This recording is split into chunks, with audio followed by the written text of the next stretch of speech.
Yogena chittasya padena vacham malam sharirasya cha vaidyagena yopakurutam pravaram muninam padanjalim pranjaliranatosmi stuve padanjalim vyasam shankaram cha munitrayam tatra sutrasya bhashyasya kramad vivaranasya cha.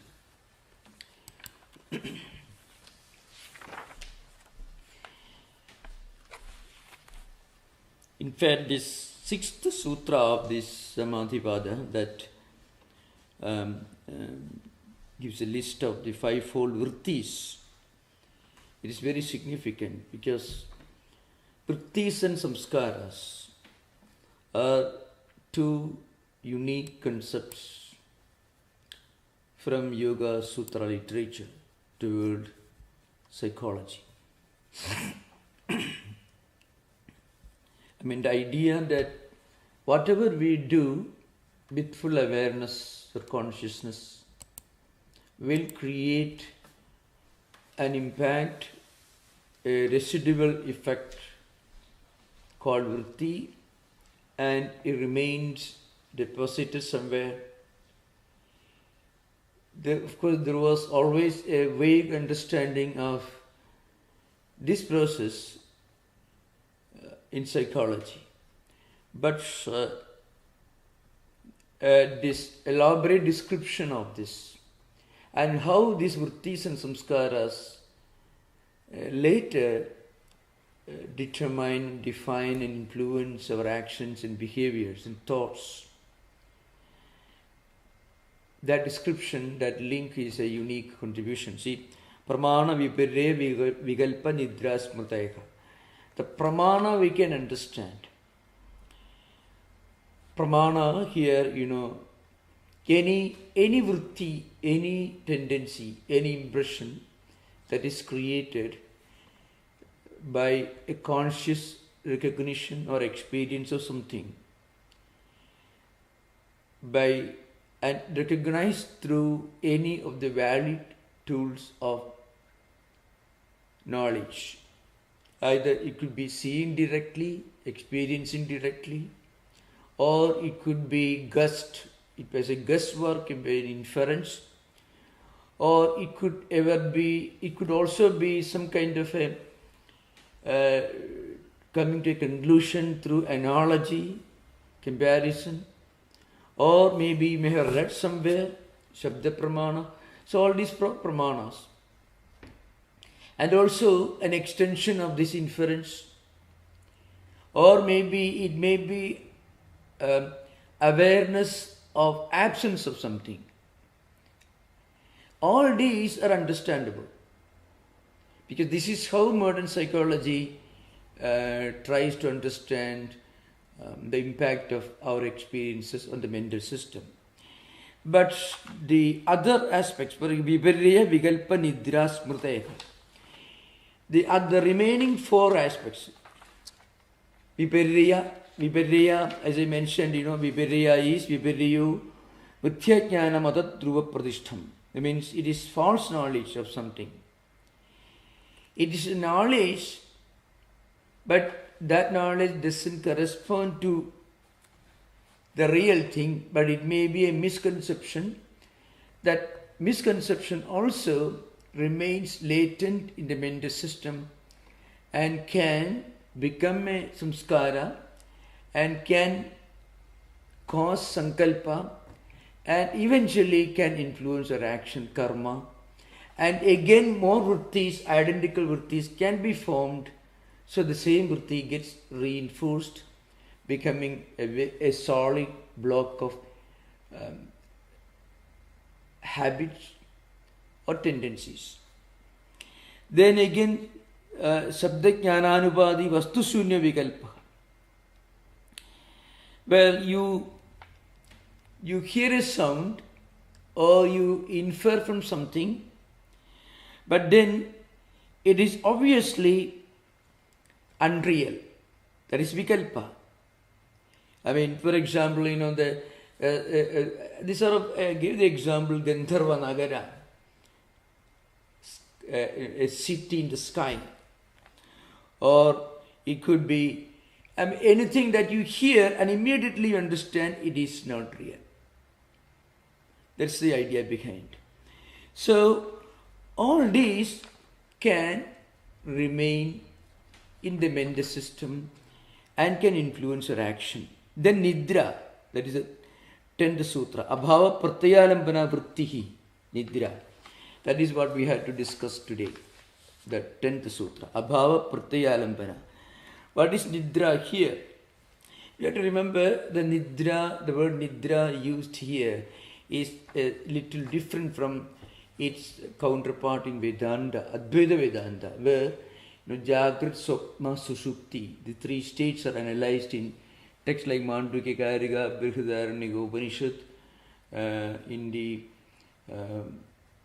Chandogya Upanishad, in Yoga Vasishtha, and in many of these books, this state of Sushupti, deep sleep, dreamless sleep or deep sleep, is analyzed.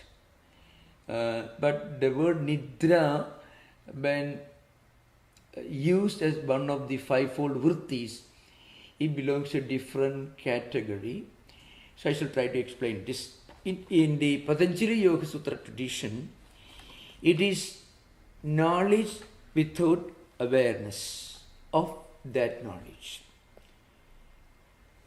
We come to know of things, but we are not aware of the fact that we are knowing it when we are knowing it. You can see some of the experiments made in educational psychology. Children who are very poor in cognitive powers, when they are not in dream state, but not in waking state, not deep sleep either, but in some kind of a sleep condition, when lessons are played out to them, children sometimes remember.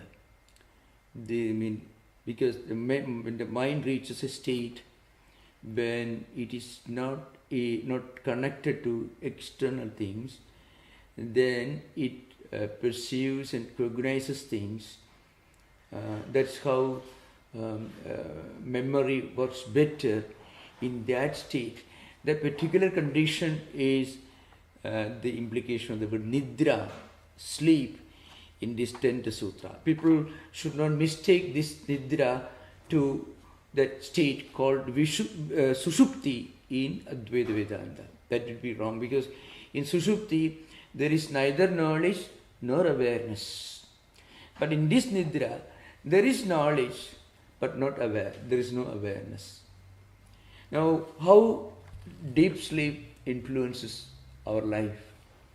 Apart from the restfulness we experience, in some state of sleep, we may hear a sound, and that sound sometimes goes very strong in the mental system. Of course, in the mythological Pauranic books, you come across such events, that is, I'm not questioning. But in modern psychology also, there are being experiments when children who are in a state of sleep, when music or some lessons were played out loudly and they cognized it. The memory remains there, which means there is knowledge. But when they are experiencing it, they are not aware of it. They become aware of it when they come out of sleep. That's why this great Vyasa, he says, Tasma Pratyaya Vishesho Nidra. That is Vyasa's take, his own take on this particular sutra. Sukham Aham Aswapsam. He quotes this from the Vedanta scriptures. Then Vyasa, of course, he interprets it differently from Vedanta scriptures. He says, Tasma Pratyaya Vishesho Nidra. Pratyaya means knowledge here. Pratyaya Vishesha means Pratyaya alone. Pratyaya excluding everything else. Pratyaya means knowledge. When we talk about knowledge, we also talk about awareness. It is the awareness element that actually helps us to remember that we have known certain things. when you study a book, when you learn it, but if you are not aware of what you are learning, then that knowledge remains there, but then you may not be aware of it. Many of us are not aware of what we actually know. We need an external agency to remind us of what we know. So Vyasa has got this comment he make. Tasmat pratyaya vishesho nidra. Knowledge is there, but awareness of that knowledge is not there at that time. So that's why it is called a vritti, because a vritti is formed, and vritti is invariable when there is knowledge. The vritti gets reinforced when awareness comes later. So that is the significance of the 10th sutra. Of course, in the commentaries and elsewhere, you can find many insights as to how and why these vrittis later go deeper and deeper and become instincts and conscious actions. They express as instincts and they also express as conscious activities. So when it becomes an instinct, it becomes mechanical, effortless, spontaneous. When there is awareness, consciousness at the time of recognizing the previous vrittis, then of course it strengthens and reinforces the previous vrittis. The 11th sutra is Anubhuti Vishaya Apramoshaha Smriti. So what is Smriti? Smriti is also a memory. Of course, in Vedantic tradition, every dream and every remembrance are more or less identical in Advaita Vedanta psychology, but not in Patanjali system.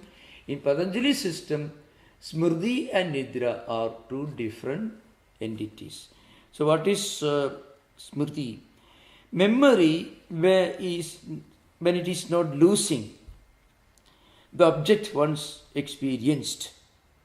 So it is called the asampramosha. That means,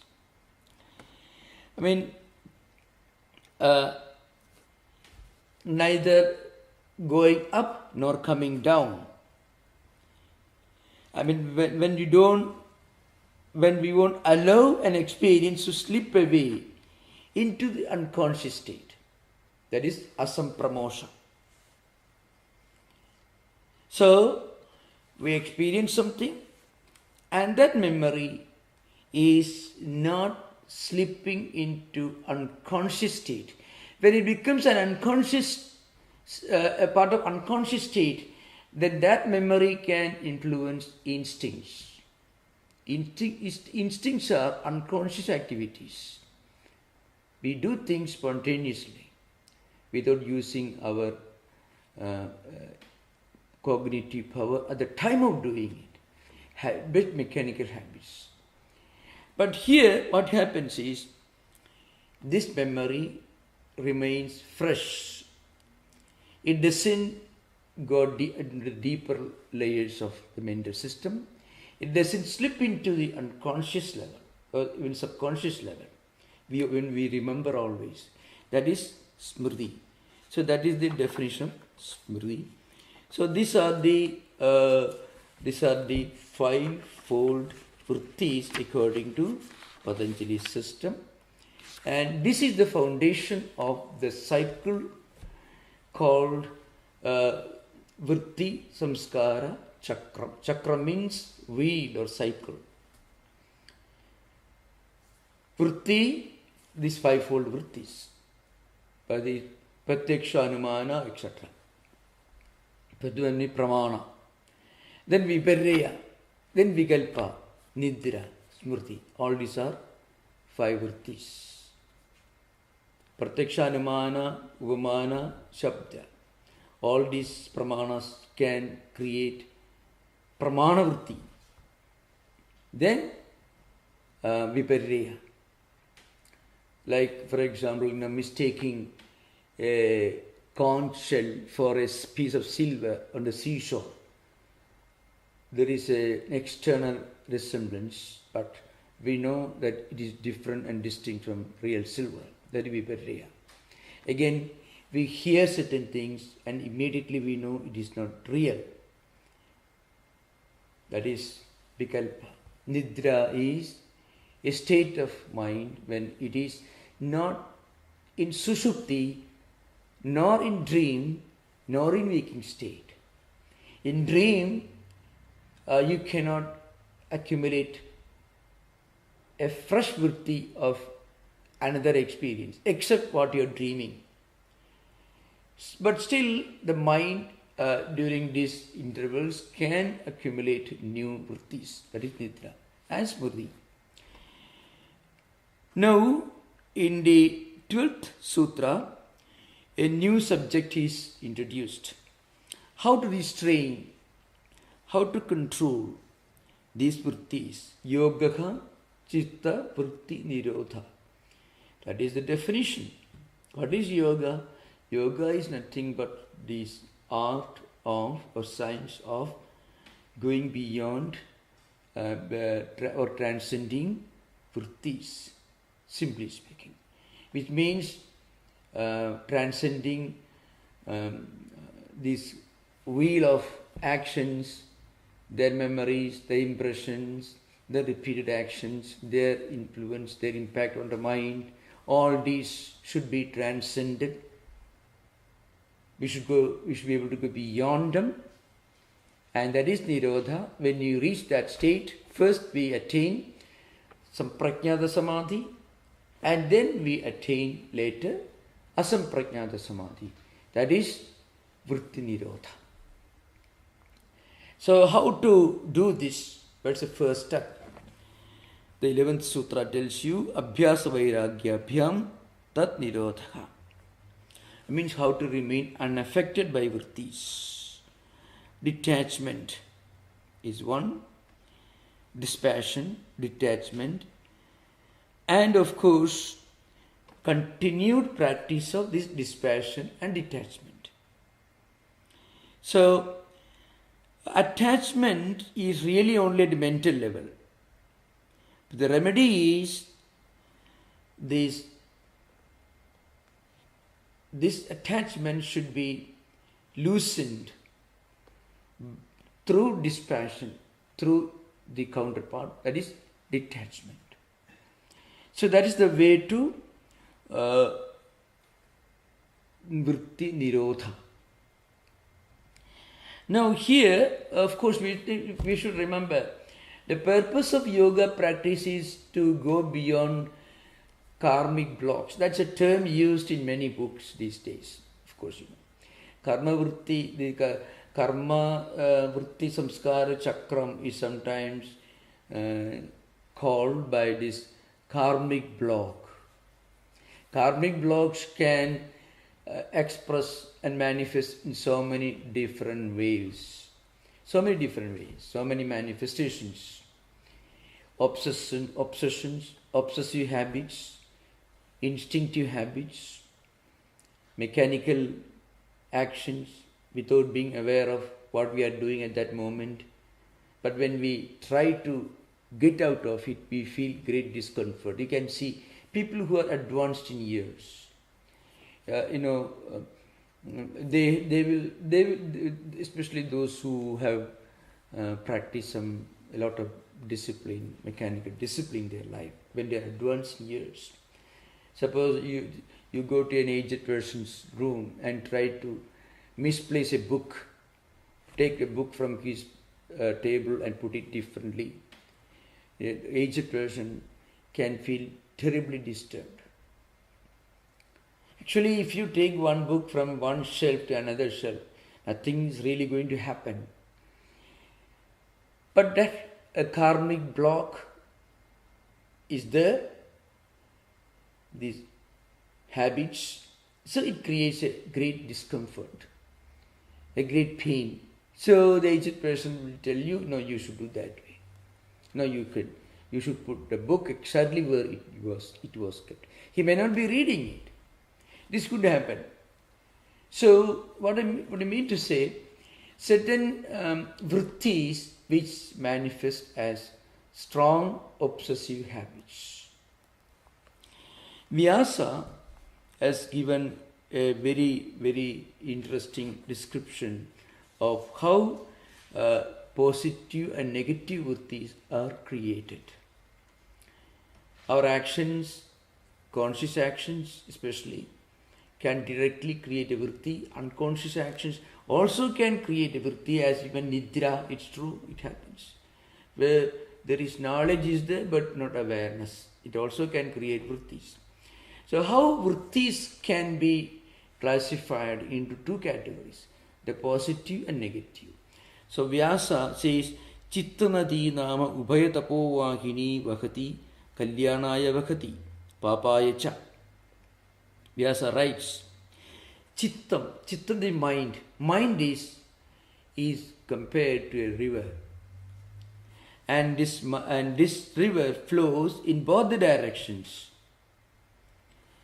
Kalyanaya vahati means it flows towards good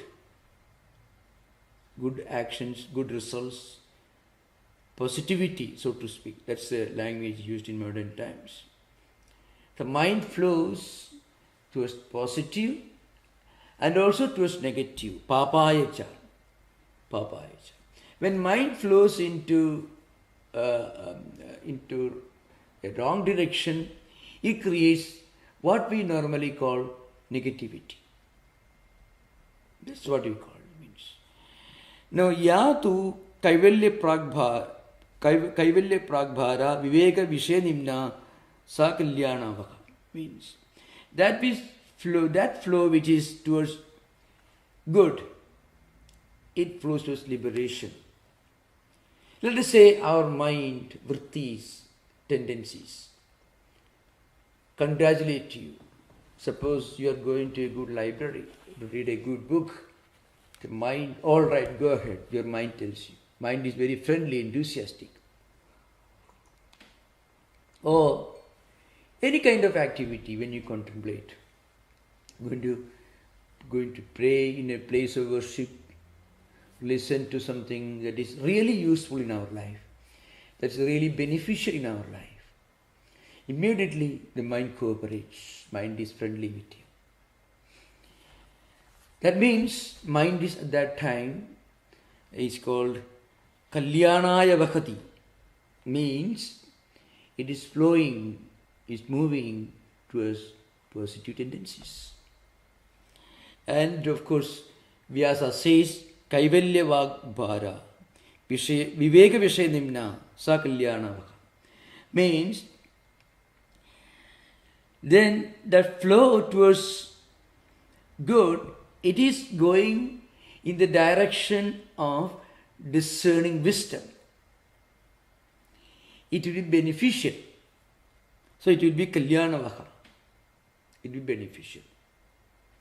Anything, any action, or when we decide to do something, when our mind immediately cooperates, you are lucky. That means your mind is friendly with you. But mind is not always like that.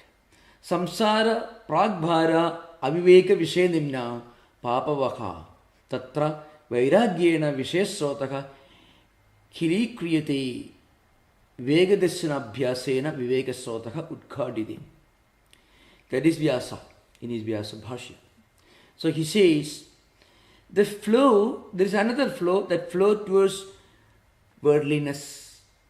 You say, when you feel, of course this happens when people feel when they are going to indulge in some worldly activities, which of course will be only harmful, can only produce harmful results. If the mind is reluctant, then you are lucky because your mind is itself giving a red signal, don't go in that direction. That's because you have deposited a lot of positive tendencies in your own mental system. The bank balance of positive tendencies is good. That's why you feel reluctant. Mind itself resists. When a person finds it very difficult to tell a lie or to steal something. First time criminals, sometimes. That's because they have a lot of good positive tendencies, but some negative also. So they very reluctantly, with great reluctance, they do something that's harmful. That's because of positive tendencies, which are still present in the mental system. But if the negative tendencies are overwhelming or they're dominating the mental system, then the thought of doing something that's really harmful to us and harmful to others, when that thought emerges, the mind will be happy when such a man's mind suddenly projects a very negative thought. It will be happy because of the overwhelming percentage of negative tendencies, wrong vrittis, wrong samskaras. There's a very unique analysis of the mental system. Then we call positivity, negativity, and so on. People sometimes say negativity and positivity are things coming from outside. They are all within our own mental system. And there's a way out to get out of negative tendencies. There's a way out of our own inner negativity. When sometimes we have to compel ourselves to do something good. No, today I will go to a temple or a place of worship or a place of prayer, a church or whatever may be. Any kind of activity. That will put a little small deposit of positivity in our own mental system. It is within our power. If we do that, slowly the mind will cooperate much more easily when we try to do something good. That's why Vyasa says, samsara pragbhara aviveka vishay nimna papavakha tatra vairagyena vishay srotaka vilikriyade viveka darsana abhyasena viveka srotaka udgatite. So what happens is, when we practice this dispassion, discriminative wisdom and detachment, then what happens? Vairagya should be understood. A natural tendency to give up or to move away from negativity. That is Vairagya in real life. And you practice this again and again, repeatedly. That is Abhyasa. So Abhyasa Vairagyabhyam tad nirodhaka. So how to block and get out of the negative wheel of karma vritti samsara chakram. That is discussed here very, very elaborately. The question arises, how to begin a beginning, how to introduce ourselves into this process. There, in some of the commentaries, you see, we should sometimes use force upon ourselves. If our mind is not always willing to cooperate when we try to do something positive, then we must use our own power of determination. And once we use it a few times, then you won't have to compel your own mind to do the right thing and to speak the right word, to think the right thought. The beginning, one may have to struggle a little. That's why when a person is trying to meditate for the first time in his or her life, you feel like running away from your meditation room. You feel like if an impulse to go and open the TV or whatever it is. Immediately after meditation, after you feel like go and reading, that is something that is just entertainment, which may not be always beneficial. It could be even be harmful sometimes. That's because mind is fighting with us, fighting with you. Mind is not cooperating when you try to do something good. So you feel like running and getting out of the seat where you're sitting for meditation. Or when you're reading a very wonderful book, if your mental system is not always willing to cooperate, we feel like stopping reading that book and start reading something maybe rotten. So that's how Vyasa gives a very wonderful analysis of mind, which he compares to a river of thought processes, stream consciousness. But unlike modern psychology, he says mind is flowing in both directions.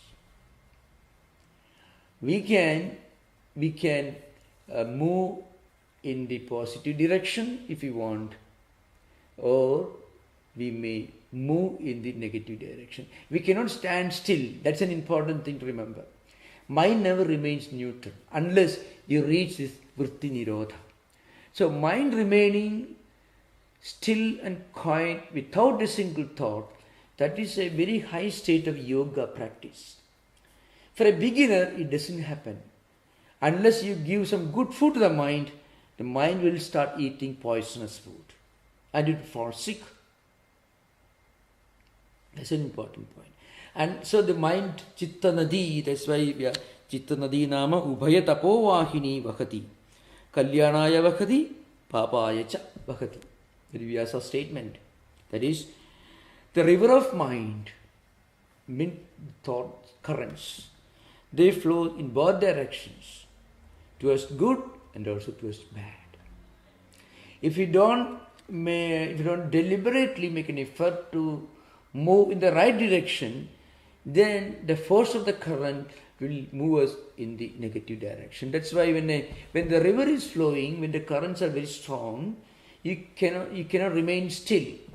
So when you want to move in the right direction, sometimes you have to struggle hard. You need to be an expert swimmer because you have to face the pressure of water flowing in the opposite direction when you want to swim up front. So this is an important thing. So that's why a beginner in spiritual life feels conflicts. Conflicts only show that you are actually making progress. That's an important thing. Just like when you're climbing a hill for the first time, if you feel pain on the knees, it means your knees are getting exercise. They are getting strengthened. And if you practice this rock climbing or maybe climbing a hill every day, then the knees will not protest. They get accustomed to it because they develop strong muscles. Like that in spiritual life also. So one important warning that Vyasa implies here is we should not ever imagine that we can stand in the middle of the river of mind. If we don't make a deliberate effort to move in the right direction, slowly we will be moving in the wrong direction. That's an important point, remember. After saying this, where of course Vyasa says, Tatra sthido yatnaha abhyasa.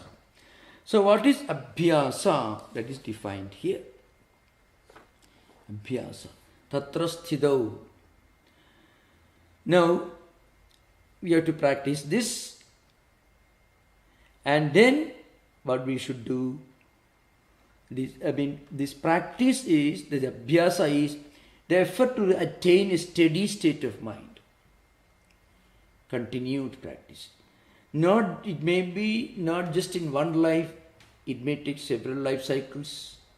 But still what happens is, we should not stop. And there is an important point to remember, we should always, especially in modern times, especially when we discuss these, especially these abhyasa vairagya abhyam tat nirodha, an important point to remember is that Yoga Sutras can be properly understood and appreciated only if we recognize the reality of multiple birth cycles.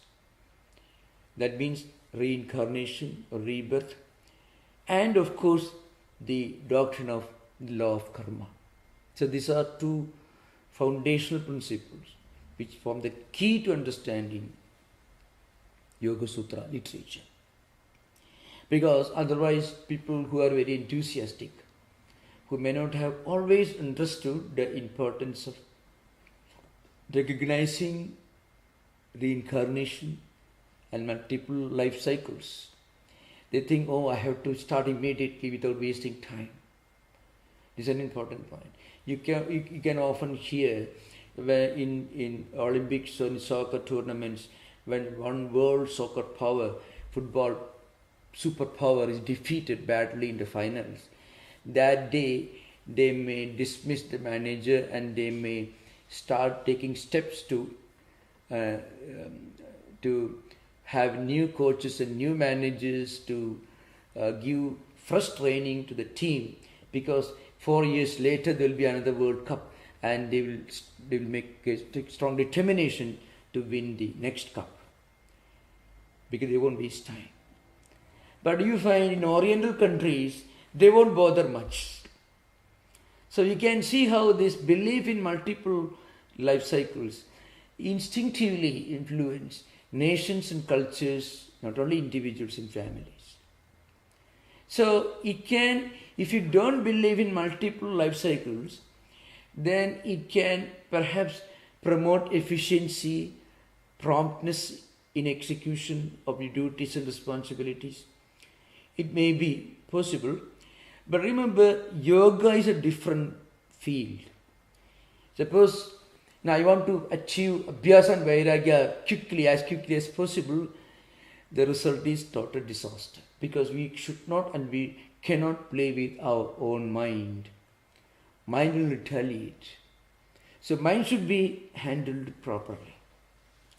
So that's why abhyasa is very important. Repeated practices. And repeated practices should be understood not in one life cycle, but in several life cycles. If you find some persons can easily feel at home in spiritual ideas, Vedantic ideas, in let us say in higher doctrines, it's because that person may have already done a lot of practice in his previous life.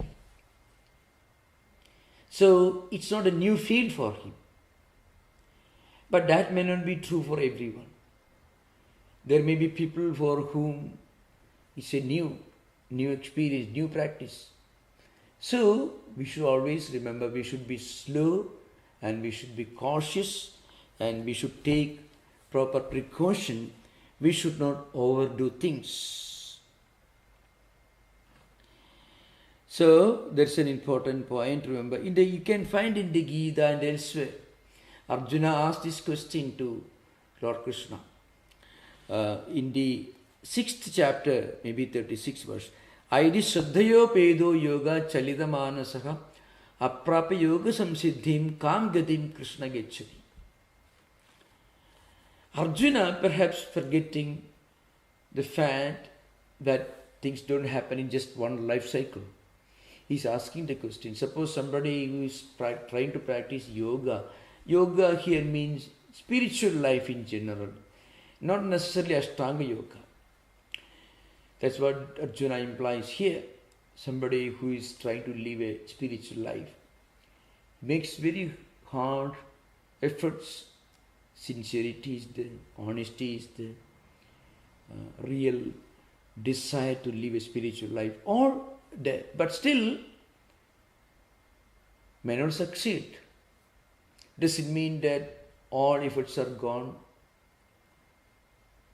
That could be a problem sometimes, because then you feel could have done business. Instead of doing business, I spend my time in meditation, reading, practicing higher disciplines. I could have started a business, made a lot of money. So I neither succeeded in spiritual life, I did not get enlightenment, and of course I did not succeed in making a lot of money. So everything is gone. That feeling can come to people. That's what Arjuna is asking. Ayadi Shraddhayo Pedo Yoga Chalida Manasaka Aprapa Yoga Samsiddhim Kam Gadim Krishna Gechati Kachinno Ubhaya Vibhrashtaka. Chinna Brahmiva Nasyati, Apradishto Mahabaho, Vimudho Brahmanapadi. He says, so I will have lost both the worlds if I don't attain spiritual liberation, spiritual enlightenment in one life. I've lost both. Krishna tells no. It's not like that.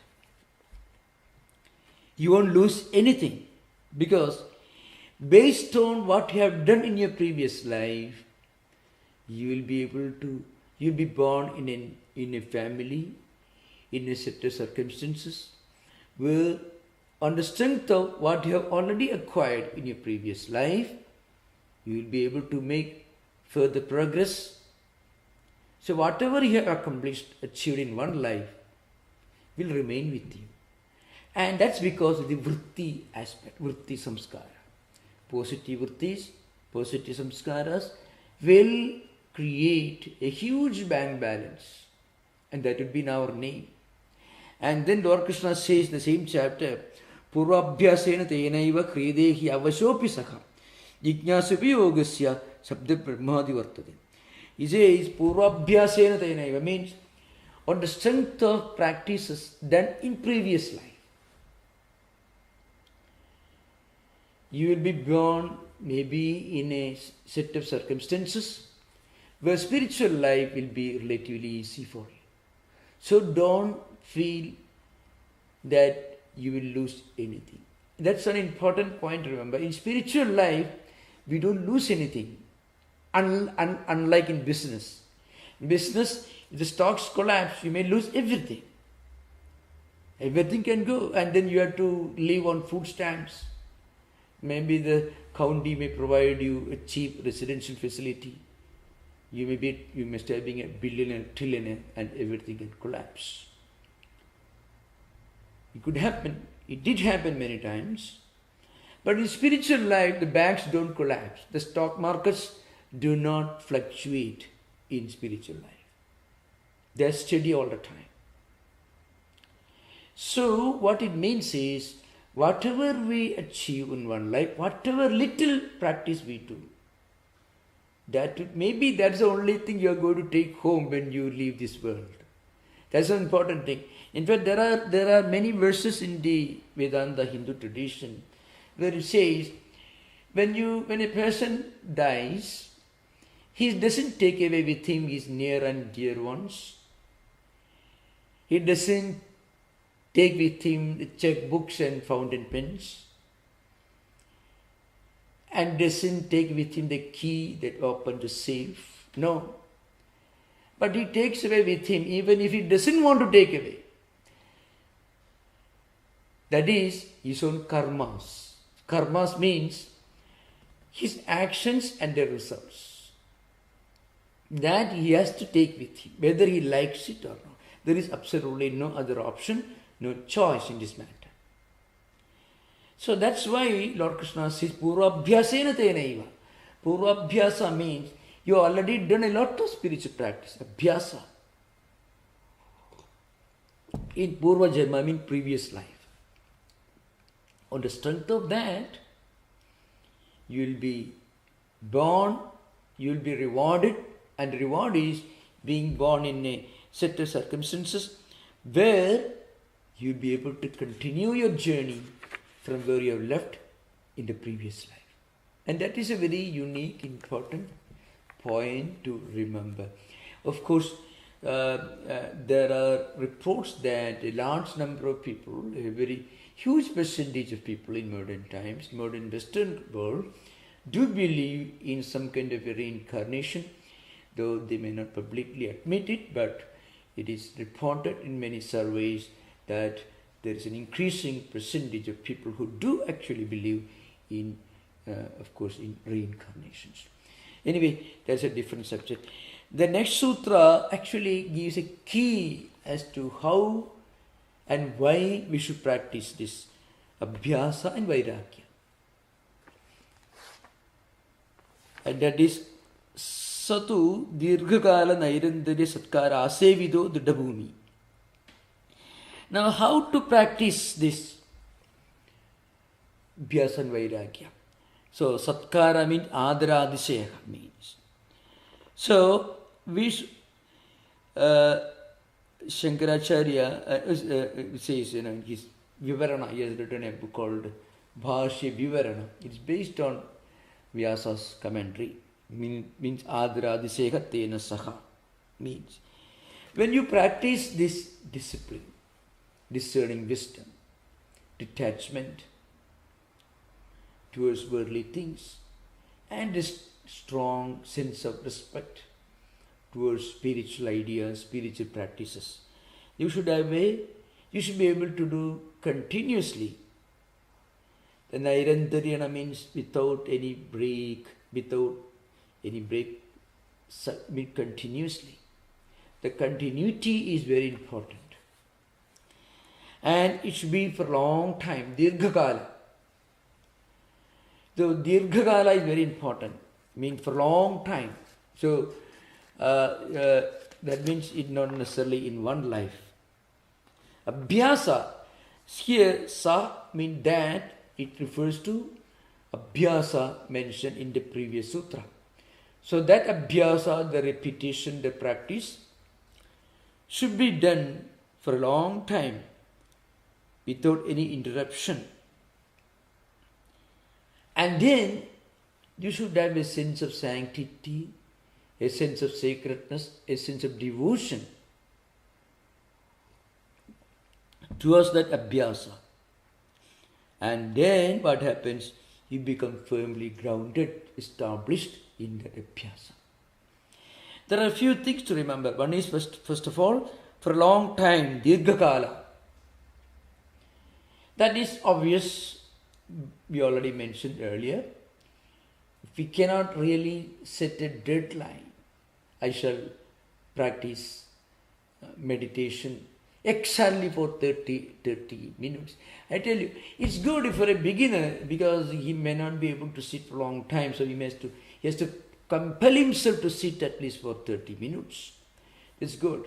But a person who really believes I shall stop meditation exactly at the end of 30 minutes, that person will not be able to really meditate, because every attempt to practice meditation really is an attempt to go beyond time. So if you are actually watching every minute, then you are actually meditating on time, not on the higher spiritual idea. So that's why Dirghakala means you should not calculate. Calculation is a deadly enemy in spiritual life. A calculating mind can never achieve anything. Not anything, in fact. In art and science, let us say Einstein had planned to study physics for so many years and will do research only for so many hours in the laboratory. You won't become an Einstein, really. A great artist, like Da Vinci, Michelangelo, anybody for the matter, and all the great works, their great masterpieces in painting. Suppose they have decided we will do this only for so many hours, so many days, so many months. They won't be able to execute a masterpiece. They may be able to do some kind of a mediocre painting that you can sell for $100. That would be the great struggle. But a real masterpiece is the result of somebody somewhere going beyond time. Unless you transcend time, you cannot write a Crime and Punishment or a Brothers Karamazoo or anything that can be called a classic, either in drama, or Chekhov's stories, Maupassant, anyone for the matter. Or even look at, if you read Walden, I'm not say, as far as we can think of, you see, you can find Thoreau was moving from place to place. As he thought, he wrote. But he was not calculating actually. So when you disconnect your mind from time, then mind actually takes off. Mind goes beyond mind itself, and then only a great art is produced. In any area of the painting, music or literature, wherever it is. Even as I meant in science, in Newton Suppose Newton, a very disciplined person, he will spend only so many hours for scientific work. He won't become a Newton, really speaking. I'm talking about those who are the epoch makers, those who made lasting contribution to either science or art. It means they disconnected themselves from time. So that applies here, Dirghakala. Nairantarya again is an art of disconnecting ourselves from time, actually. Continuity, uninterrupted continuity. And then, but that is possible only satkara, means adradishaya, means you should have a sense of sanctity, sacredness. You should approach the yoga practice with great reverence. We call Siddha a sense of sanctity, sacredness. Then everything becomes easy. You can easily understand this. Anyone. After all the Vedas, including Yoga Sutras, all the great scriptures, all the great classical works, great scriptures, Vedas are being memorized by people who have made a rule in their families where children cannot have breakfast without first reading the Vedas. And they cannot read the Vedas without taking bath in cold water in the early morning. So you have to get back, you have to get up early in the morning, take bath in cold water, and then you should read the Vedas, and then only you can have breakfast.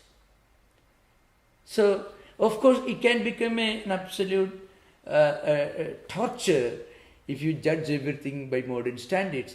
But if you have something to boast of, something to be proud of, it is all the result of a handful of great men and women who sacrificed their personal preferences, who practiced for long time without any interruption, Dirghakala, Nairantarya and Satkara, with a great Shraddha, with great adoration, with a worshipful attitude. You should not read the Vedas before taking bath, because Vedas are sacred. So the sanctity, external purity is linked to the purity or the sanctity of reading the Vedas. So you can see that even the physical. And what I mean to say, that's why he says a sense of sanctity and sacredness will help us to continue for a long time, because we won't consider it's a great drudgery. We won't consider it something unpleasant, something it's a violation of sense of enjoyment or anything. We won't feel that way, because we feel rather, if we don't take bath and read the Vedas, I have done some terrible crime and sin against God. Absolute, you can say it's a pure superstition. That's one way of approaching it. But what's wrong if you read Brihadaranyaka Upanishad, which is kept in the library? Anyone can read it, and why should I take bath before reciting the Brihadaranyaka Upanishad or Vedas? Perfectly okay, no problem about it. That's true. Anyone can read it. But the point is, the ideal of external sanctity linked to the sanctity of the Vedas may be superstition. Well, I won't refute if somebody says, I won't argue with anyone who says it's a superstition. It is a superstition. But that superstition was based on this idea of sanctity and sacredness. And without a sense of sanctity and sacredness, they won't feel, these great ancient sages won't feel encouraged to give up everything, to sacrifice everything, to preserve this unique wealth of human civilization. So, Shraddha or sanctity or sacredness, Satkara, it's used in Patanjali Yoga Sutras, it helps us to practice something for a long time without interruption, even if that practice produces difficulties, even if the practice deprives us of many secular external benefits, still we will be able to bear all that, because we look at this practice, meditation, whatever it is, as something sacred, as something sanctifying. That's why this sutra is often quoted, and is often quoted in many of the Gurukulas, where they teach not only Yoga Sutras but Vedas and other holy scriptures also. Now we can have interaction. You are most welcome to ask questions. Thank you.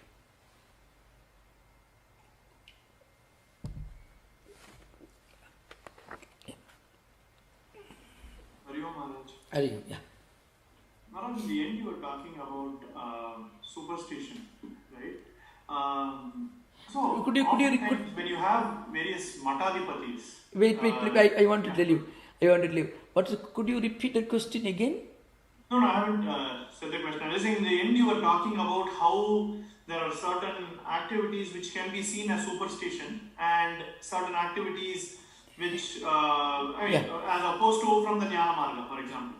Now, please wait. Before you continue this, I want to make one point clear, because when I speak for a long time and then you ask the question. So first of all, I want to make one point clear. Now we are talking about the need to practice to take bath in the early morning before reading the Vedas and so on, which, to be very frank, I myself had to undergo that training. That's a background I'm coming from. So that's why I could feel. So now I remember as a small boy, people criticizing these, in fact. But when you go deeper into the dynamics of spirituality, of any tradition, any religion, you understand the so-called superstitions really are not superstitions. This is an important point, remember. So, first of all, you should know I am coming from an extremely orthodox traditional background, and what I said just now is something which is essentially part of my own background, family background. So, there are people, modern people, who tell you, you have a printed copy of the Vedas and kept in the library, which anyone can read. And people read. Max Muller read it, Paul Deussen read it, they were great devotees of the Vedas. Max Muller actually, though he didn't begin as a devotee, but when he started reading the Vedas, he became a lifelong student and devotee of the Vedas. Paul Deussen was always a great student of Vedas. Now, the point is, if you say that they didn't take bath in the early morning before reading the Vedas, okay, can we say they did something wrong? Not at all. They did not do anything wrong. What I mean to say, many people in modern times may look upon these practices as superstitions. Many people in modern times may do that. That's what I implied. I don't say they are superstitions. Far from it. Either if you tell me they are superstitions, I would say they are not superstitions. I will tell you that. Is what I would tell you. What I mean to say, in modern times, many people will tell you that these external ritualistic practices are all superstitions. You should listen very carefully. But I said, but without those so-called superstitions, human civilization would not have been able to preserve this tradition. And that is true also in a different way, depending upon the climatical conditions. Maybe in Jewish tradition, where preserved the Torah and Talmud for thousands of years.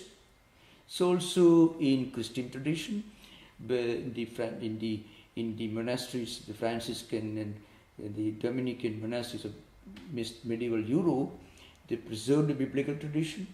So you can find. So what I mean to say, of course, remember taking cold water bath in Germany or France or Italy is unthinkable. So their concept of sanctity will be different from what it could be in the hot tropical countries. But what I mean to say, there are people who may consider this as superstitions, that I say. But when you look at the whole thing, without this so-called superstition, which many modern people may call, they are not right, may call them superstitions, but without those so-called superstitions, we would have lost this precious spiritual heritage. That's what I said. So always remember, when you listen to a talk for a long time, then after when you ask the question, it's better to understand the statement and the context in which it was made. Thank you. Thank you, Maharaj. I think that answers my question. So thank you. Yeah. Any more questions? Yeah. Pranam, Yeah. I have two related questions. Yeah. First one is the will or volition or intention. I constantly use it every day, and that's one thing that I do not find in these 5 classes of vrittis. That's one question.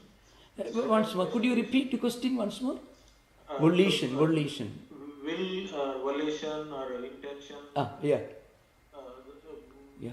That doesn't seem to be in any of these 5 classes of vrittis. And the second question. Okay, I will answer this question, the next one, because otherwise I have to write down the next question. So the question number 1 I'll answer.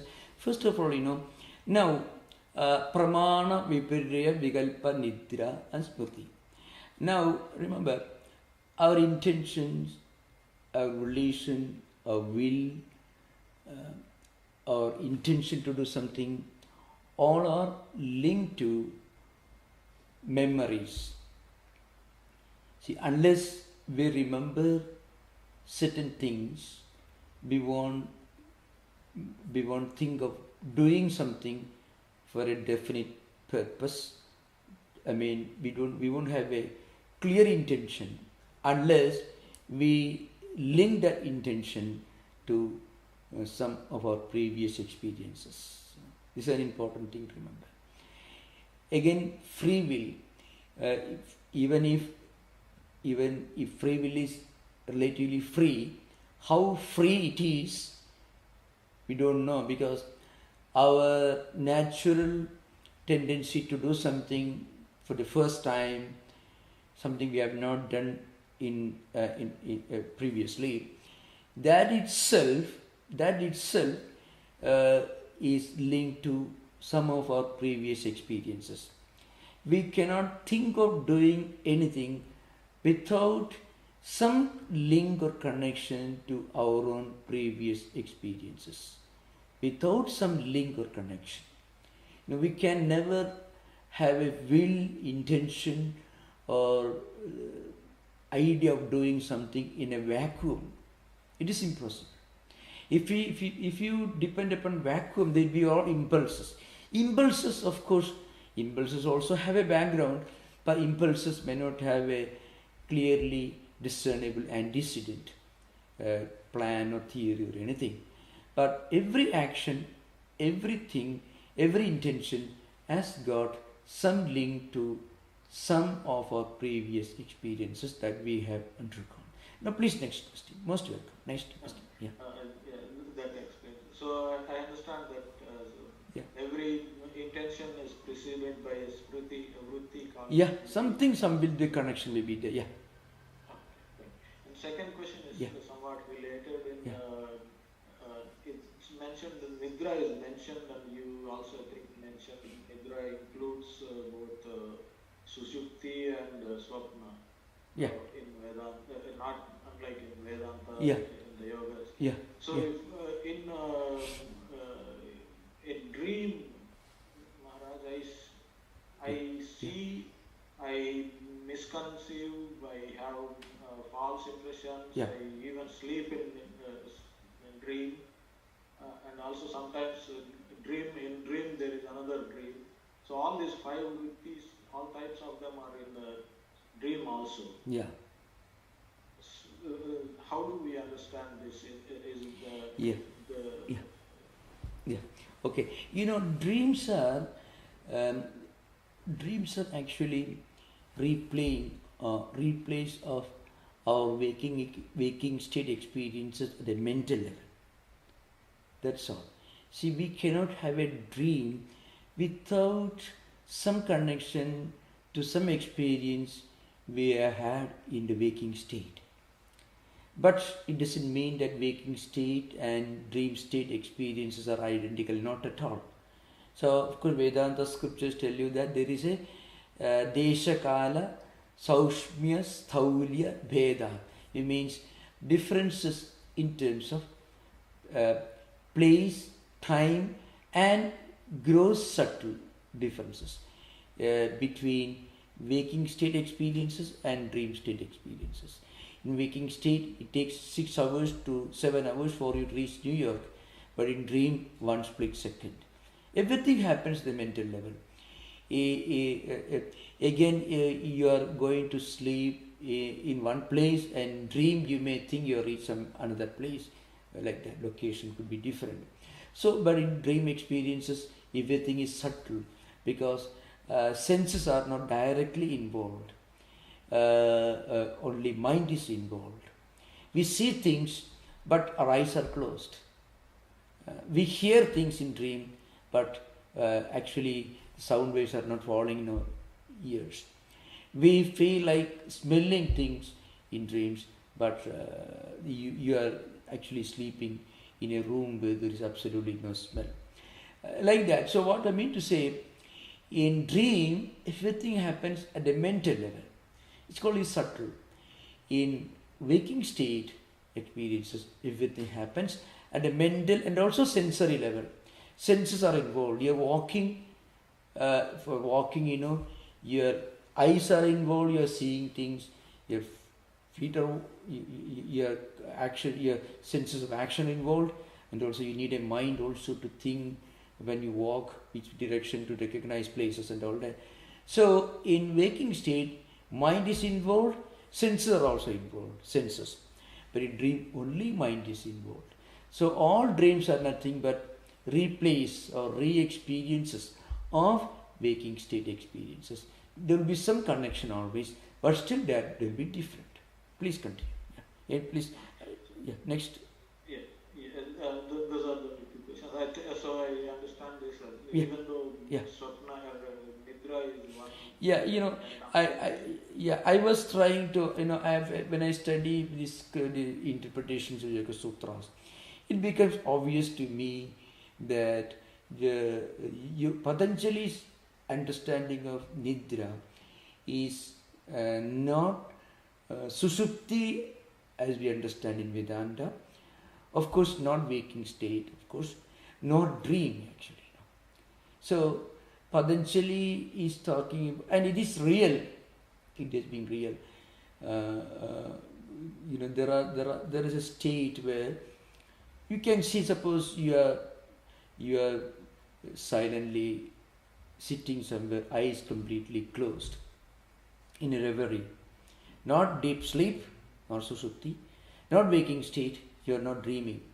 If you hear, let's say, for the first time, a poem or a music or some recitation from nearby, if you hear that, you are more likely to remember that than what you may hear with eyes open in waking state. So what is that state?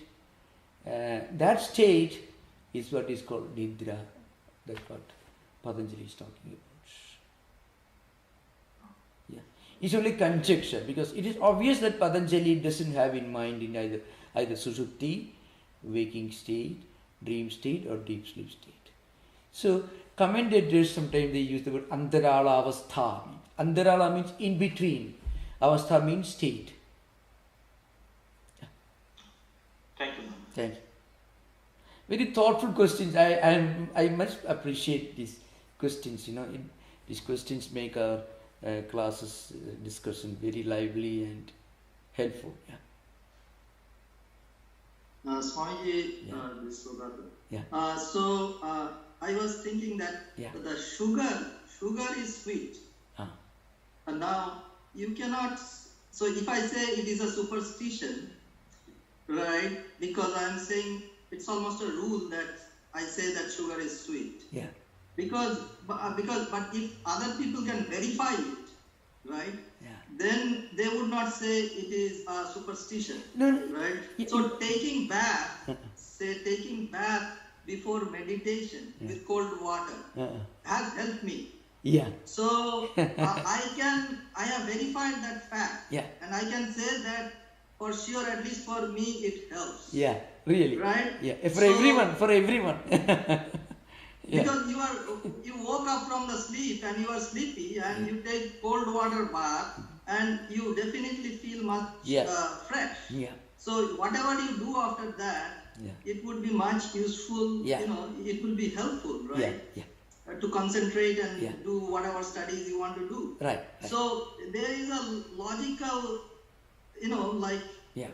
logical steps, reason for that. Yeah. It doesn't have to be really superstition. If you make it a rule, then it looks like it is a superstition, but it is not really. It is. Yeah. When you think about it a little bit. Yeah, really, to be very frank, when I was I was taking these, not this class, but other scripture classes for the last several decades, so to speak. So I have come across people who are not fully convinced of the importance of these mechanical ritualistic practices before studying the Vedas or something. Okay. Now, the point is, so I had to accommodate every conceivable category of people when I expound something. So I will have something even to the most ultra-modern people, agnostic, who may not fully agree with some of these views, which he may consider to be somewhat orthodox. So that's why I extend my interpretation in both directions. Okay, in one direction of extreme conservative orthodoxy, and other direction of modern ultra-modernism. So that's why I gave the example.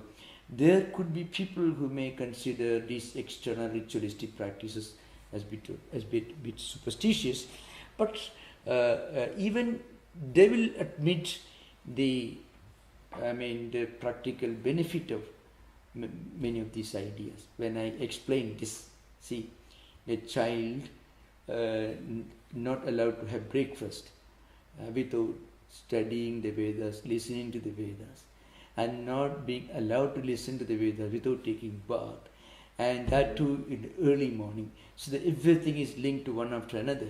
Now this may be considered to be a bit of a superstition, but when I explain this link, then they will be convinced of the efficacy. See, I take an example, and to be very frank, I have seen this happening in India. So I used to be invited to give some talks in some international yoga study centers, yoga sutras, and there were occasions when some of the prominent organizers told me, and many people from all over the world go to India to study Hatha Yoga, Yogasanas. So on the first day they give some instructions. You should have this mat, you should have all these requirements ready within 2-3 days and all that.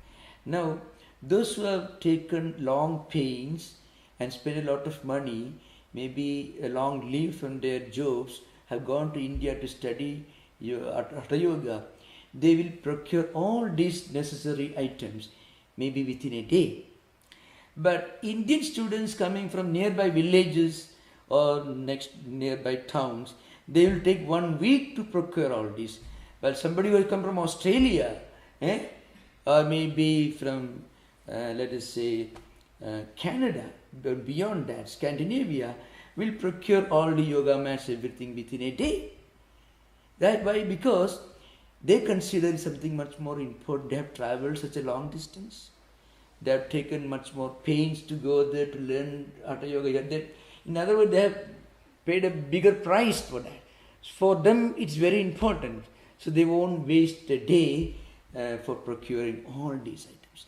But those who have come from neighboring towns, they may take, all right, Hindi chalta hai, chalega. Means it will happen in course of time. They may take 1 week to go and buy these things. So, You can satkara. Satkara means adaradisya, means they're very particular. They consider they are so much so focused on this. Why? Because they have traveled long distances, taken long pains to go all the way and to study. So naturally they mean business, to use modern language. What do you say? Eh? So this happens at the human level, it happens. So that kind of intensity. Sri Ramakrishna speaks of the need for intensity. Intensity, intense devotion, whatever you do. That is possible only when you have this satkara asevido dridhabhumi. So dirghagala nairandarya satkara. For long time you have to practice without any interruption and with a sense of respect, honor, sense of sanctity and sacredness. So we can understand Patanjali Yoga Sutras if you connect the implications to our own times. Okay, that's the idea. So thank you for very wonderful questions. Okay. Just note, Maharaj, tomorrow is International Day of Yoga. Yeah, we had a program today. I had to speak this United Consciousness. They're celebrating this in a big way. Anyway, thank you for reminding. In fact, so it's good to remember that Patanjali wrote this wonderful work. Yeah. Thank you. Namaskar. Om Shanti Shanti Shanti Harihi Om Tat Sat Sri Ramakrishna Arpanamastu.